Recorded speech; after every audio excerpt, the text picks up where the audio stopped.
Espérame en un momento que la ingeniera no ha ingresado.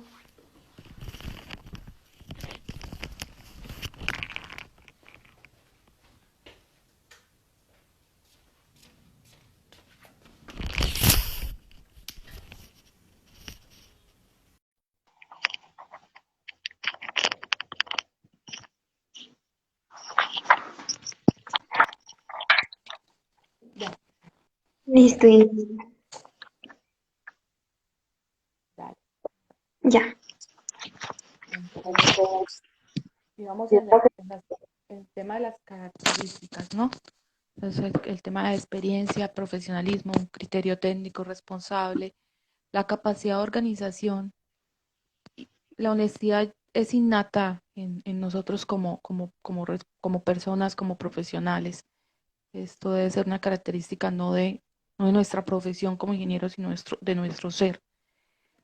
Y hay dos puntos que es bastante interesantes, es la capacidad de organización y el orden.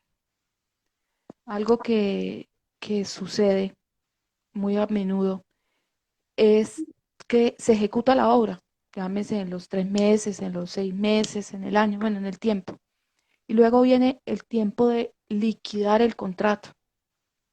Eh, pues digamos que a medida que va pasando el contrato, pues se presentan actas parciales, se hacen cobros parciales, pero el fin último es ejecutar la obra y terminarla, cerrar ese vínculo contractual, recibir la obra y liquidar.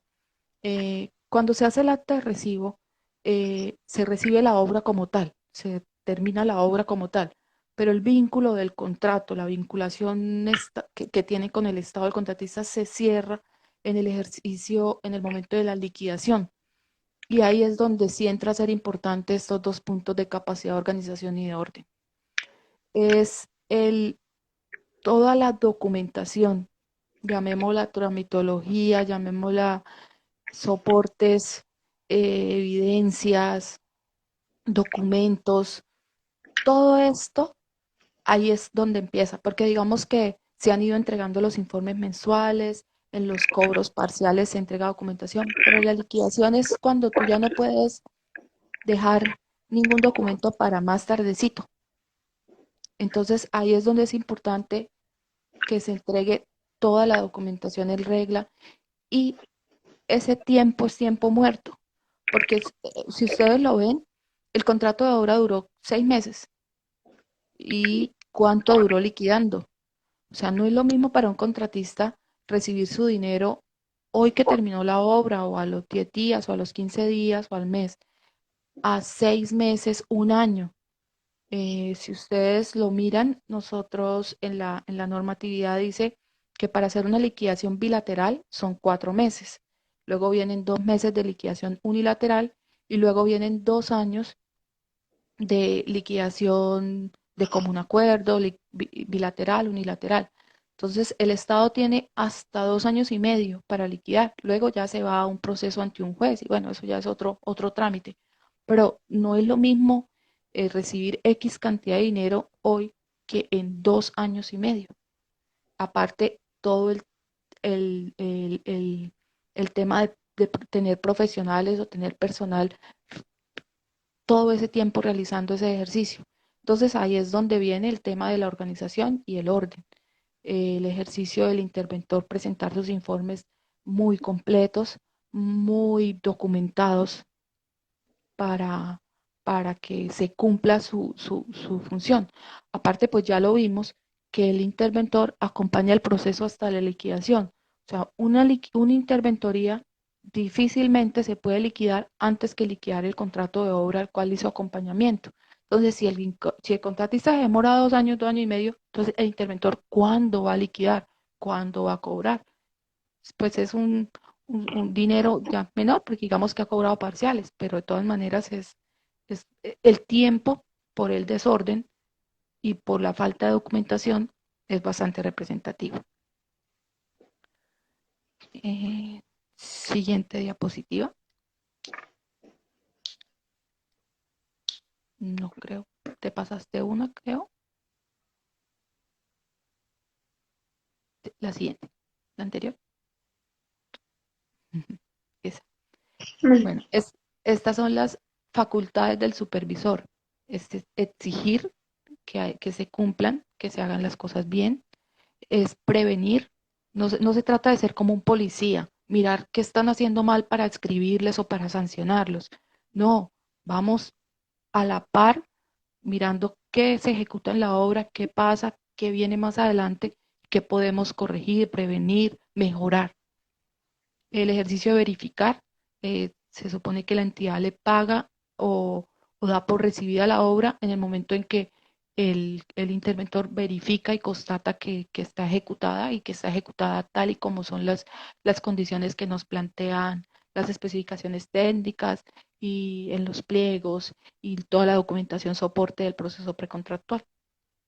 Está en el ejercicio de evaluar, entonces el interventor analiza la documentación, analiza la situación, da su punto de vista, hace su evaluación y la informa a la entidad. Sugerir, sugerir recomendaciones, sugerir opciones, sugerir formas de ejecutar el trabajo, informar, eso sí es obligatoriedad ante la entidad y es un apoyo. Estas son las facultades del supervisor o el interventor. En el siguiente diapositiva, todavía no, Esto, acá.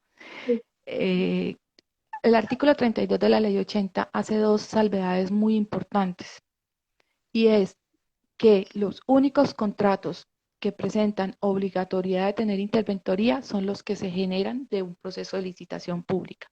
Todos los otros procesos de obra es la entidad quien a su decisión plantea el tema de la interventoría.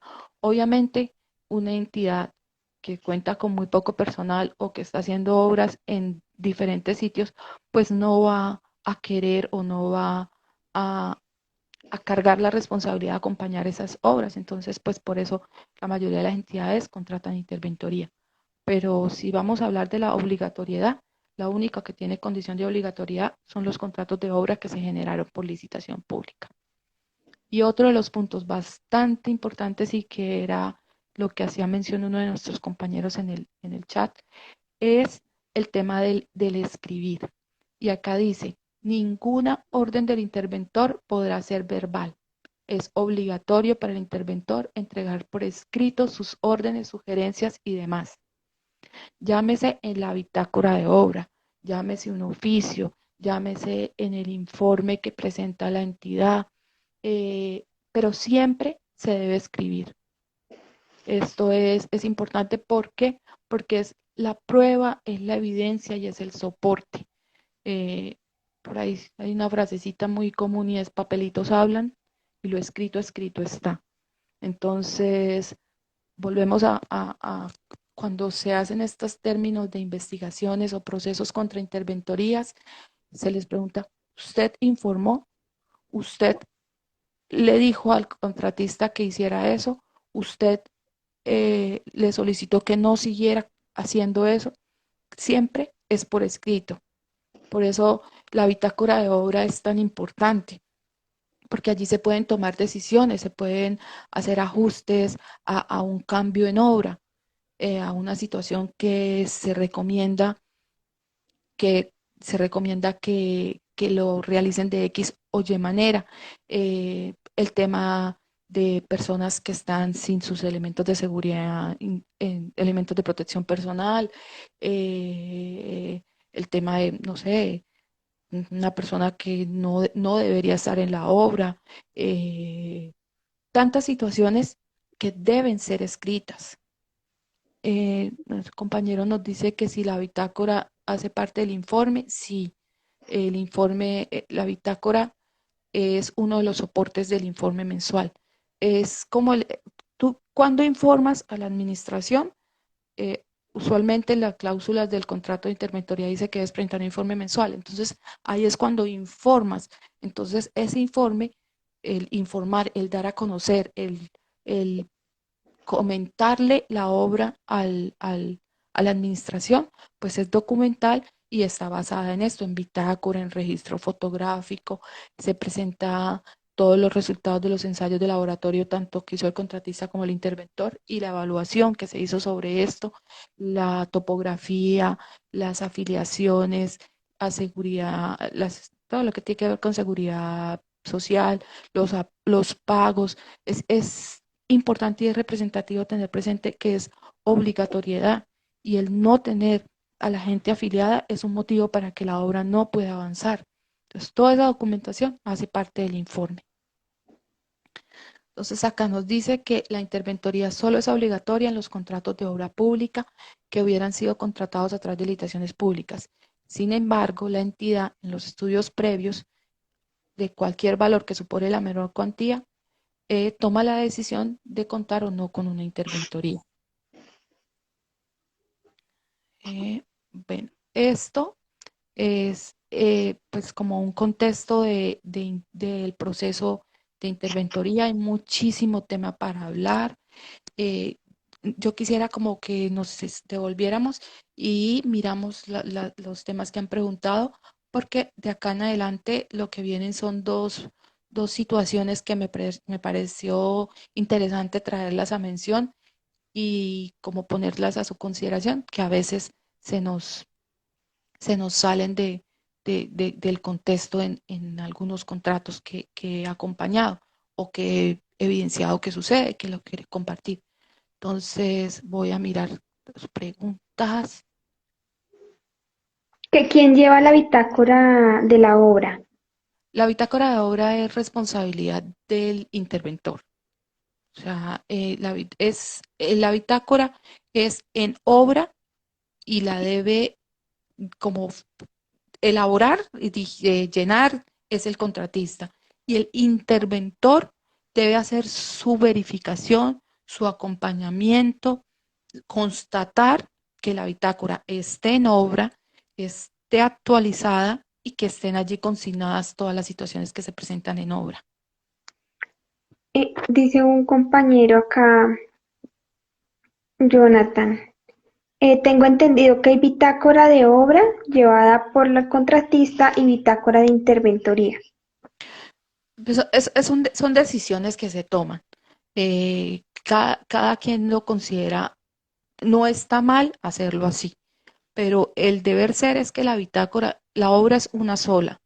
Entonces, es un documento que se diligencia de lo que sucede en la obra, de lo que está pasando en la obra, y donde el interventor le da las recomendaciones, las observaciones, y con su firma ratifica que lo que está sucediendo es.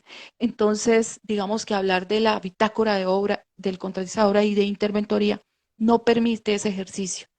Hay partes en donde lo hacen, pero si nos vamos al deber ser, la bitácora de obra la lleva el contratista y es donde se consigna todo lo que está sucediendo en obra. Eso es como el diario. Bitácora es, si miramos qué significa palabra bitácora, significa diario.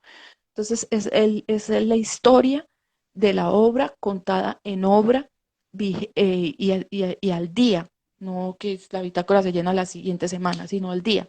Entonces es el documento en el cual el interventor en obra hace una corrección, hace una aclaración, en un esquema detallan algo. Entonces, en ese sentido, quien lleva la bitácora es obra, pero quien tiene la responsabilidad de verificarla, constatarla, con su firma, da por hecho y certifica que lo que está allí consignado es cierto.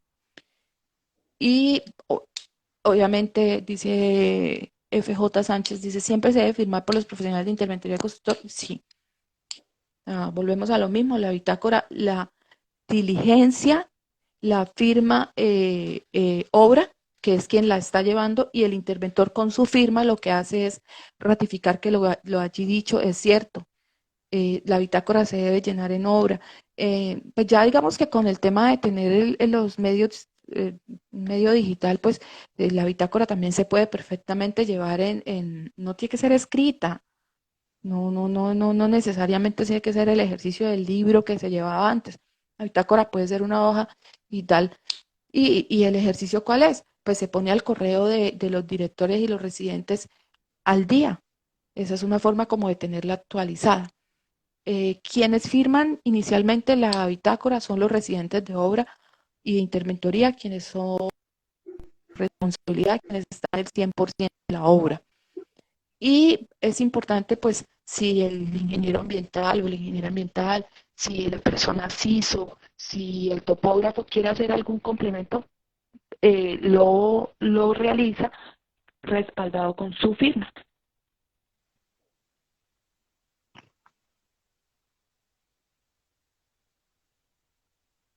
¿Alguna otra pregunta? Creo, alguien preguntó que si lo de por escrito, eso se lo contesté con lo que hablamos ahorita, ¿no? Sí. No, no sé. Bueno, entonces, ¿qué sucede con consorcio y unión temporal? Es, es un, son dos empresas, llámese empresas, llámese personas jurídicas o personas naturales que se juntan, que digamos que el uno tiene la capacidad financiera, el otro tiene un soporte técnico y se unen comercialmente para ofrecer un servicio específico como una sola figura. Pero, ¿qué significa esto? No es que nazca una nueva entidad, una nueva empresa. No, porque como su mismo nombre, unión temporal, es algo pasajero, es algo para ese fin. O sea, dos empresas X y Y se juntan, se unen para unir esfuerzos, unir capacidades y presentarse ante un proceso y ejecutar una obra. Pero cada empresa como tal sigue existiendo y, y lo que se crea es algo que es temporal. Esto, pasamos a la siguiente. ¿Cuál es la diferencia? Y en esto es como lo que quiero hacerles hincapié.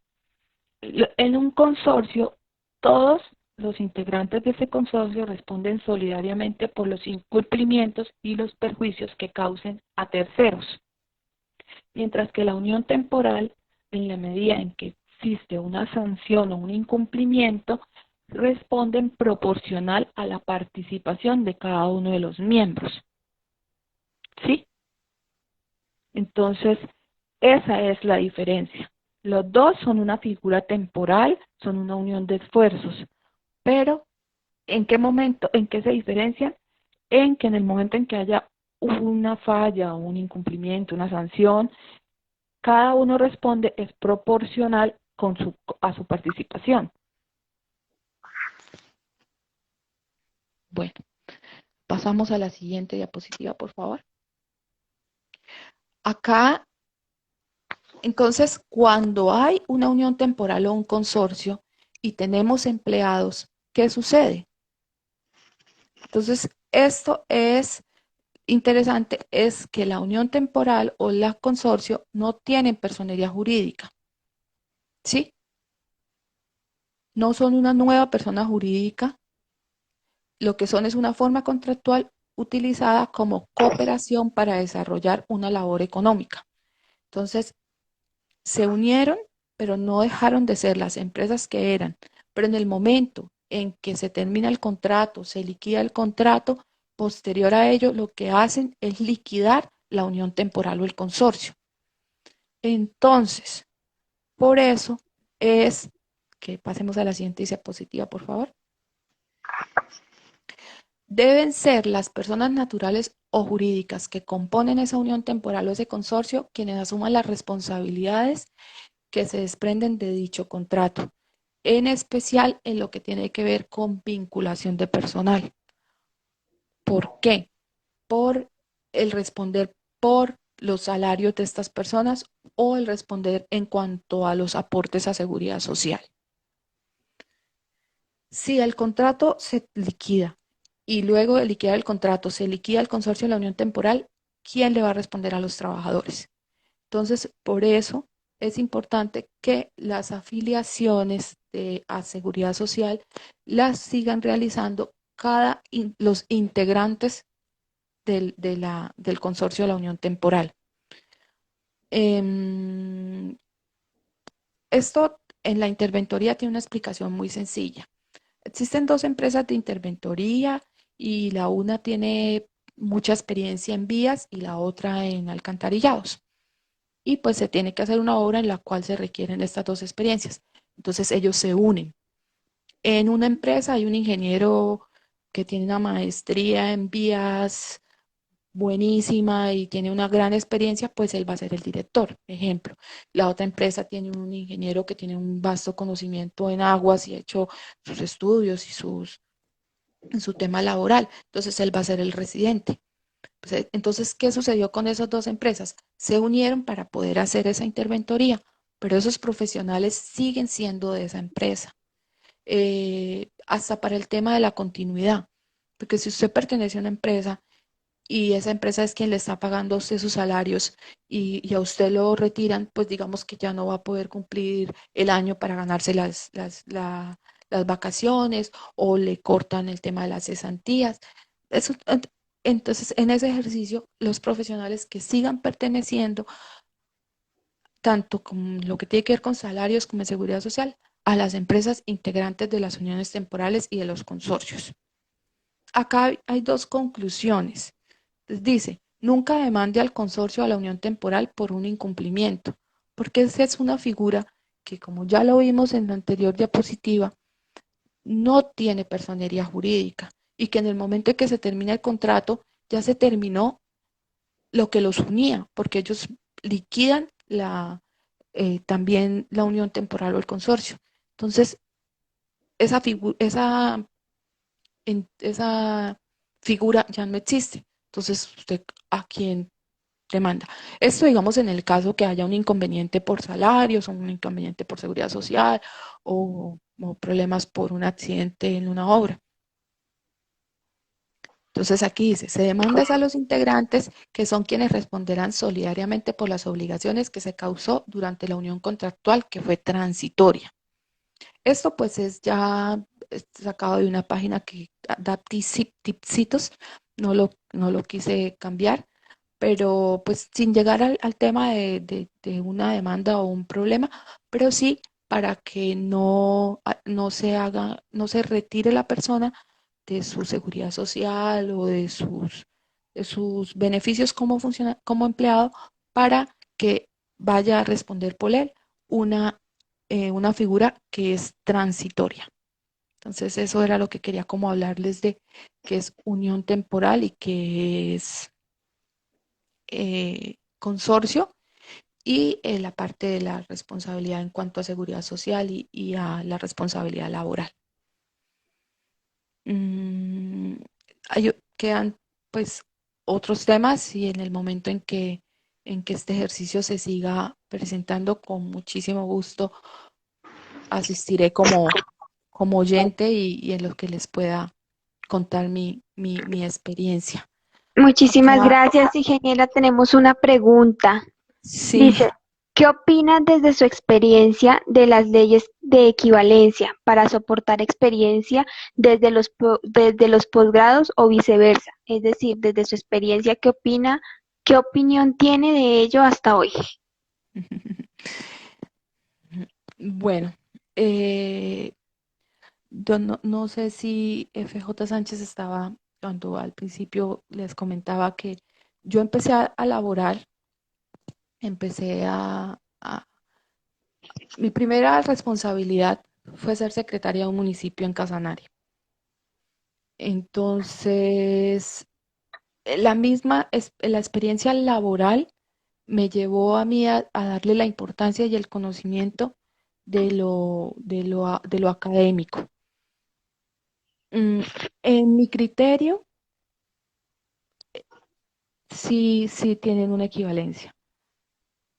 Obviamente que sean pues estudios muy serios y depende también de la persona, que si no fue solo por el título, sino por adquirir el conocimiento que suministra la parte académica, que pues también muy, muy interesante, muy formativa y pues también depende de los docentes todo lo que compartan y aporten. Bueno, ¿alguna otra pregunta, muchachos? No, no estaba en la primera parte. Sí, acá hay una persona que dice, Uno siempre se como llena. Mira, hay alguien que dice, siempre se llena componente técnico, social y ambiental. en la bitácora. ¿En bitácora? Sí, sí, o sea, es algo tan sencillo como si hubo una capacidad, o sea, mira, ¿qué busca la bitácora? Que queden las evidencias y los soportes de lo que se dio. O sea, si Pino, el veedor, hizo unas consultas y a él se le respondió algo y se fue, ya, eso quedó ahí. Apuntes que ahora se presentó el veedor, que preguntó sobre este tema, firma, y el veedor firma, pues es como el soporte o la evidencia. Si tú le haces una charla si tú haces lo que llaman la calistenia, son una actividad de 10 minutos, 15 minutos, pero ¿qué te queda de soporte? ¿Qué te queda de evidencia? Entonces, por eso en la bitácora se debe escribir todo lo que pasa en la obra, todo lo bueno y a veces hasta los inconvenientes, porque mira que cuando sucede un accidente o algo, empieza la ARL a buscar como soportes, como evidencias. Entonces, está, no, el Señor está, es como el dejar el soporte, el dejar la información. Hay algo que yo les quería como decir, uno hace una obra y, y las cosas quedan tapadas. O sea, tú haces una vía y lo que se ve es la capa, lo que es el asfalto, el concreto, pero y todo lo otro que sucedió, todo eso está ya tapado. Entonces, tú lo sabes porque tú estabas en obra, porque todos los días como residente estabas ahí o como director ibas periódicamente, pero y la entidad y un proceso, digamos, ante un ente de control, un cambio de administración. O sea, el contrato se inició en el año 2020 y, bueno, corrijo, en el 2019 y se terminó en el 2020 y hubo cambio de gobierno, entonces es un nuevo secretario. Entonces, todo eso es en el ejercicio de tener la prueba, de evidencia, el soporte. Tenemos otra pregunta que dice que ¿cómo sabe uno a cuál de los dos eh, integrantes de la unión temporal o del consorcio se debería demandar? Se presente la... Bueno, eh, cuando hay un inconveniente, el ejercicio es quién te tenía vinculado, ¿sí? Es él del consorcio, él, llamémoslo persona natural o jurídica, es quien responde por tu actuar, quien responde por el inconveniente, por el proceso que te está llevando a demandar. Obviamente que el ejercicio se hace ante todos los integrantes, como integrantes. Es como la recomendación que dan las entidades. El consorcio de la unión temporal está conformado por X número de empresas. Hay una que es con quien tú tienes la vinculación directa, que es quien con quien te paga tus salarios, es quien te tiene tu afiliación y esto. Y pues esa sería en un ejercicio el proceso. Pero digamos, por ejemplo, un accidente, un tercero que tuvo un accidente en la obra. Entonces, en ese ejercicio, pues sería a todos los integrantes del consorcio o la unión temporal. Vale, dice, ¿se puede hacer ajuste al valor del contrato por cambio de vigencia? Ejemplo, se firmó el contrato en el 2017 y se va a ejecutar en el 2021. ¿Se puede reconocer nuevos valores? A ver, hay algo que tenemos que mirar y es el tipo de contrato que se tiene. Si se miran los contratos, hay contratos, hay diferentes contratos y este es el contrato a precios unitarios. Ya, dame un segundo y yo creo que por acá tengo. Un contrato, como dice explícitamente. Dame un segundo.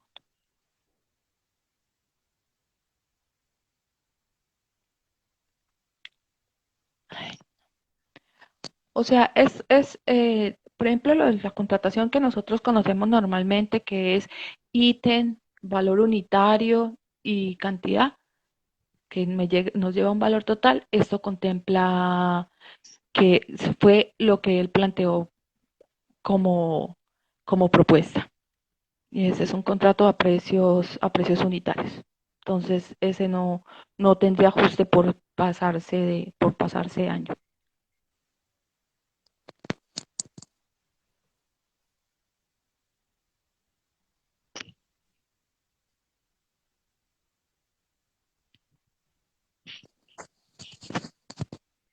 A precios fijos, a precios unitarios y precios fijos, es como se denomina la contratación que normalmente nosotros conocemos, la que, la que genera un presupuesto que nos dice ítem número tal, cantidad y valor. Eso se llama contrato a precios unitarios fijos y no por el simple hecho de ser un cambio de año no contempla un ajuste.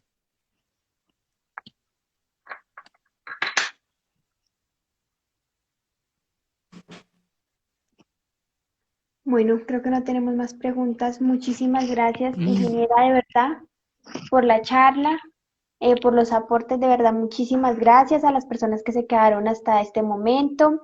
Eh, Se va a dictar un curso de manejo de la plataforma del SECOP 2, entonces voy a publicar ahorita el post para el que esté interesado. Bueno, muchísimas gracias, ingeniera, de verdad. Ambos, No, con muchísimo gusto. Muchas gracias a ustedes por estos espacios. bueno, gracias. Chao.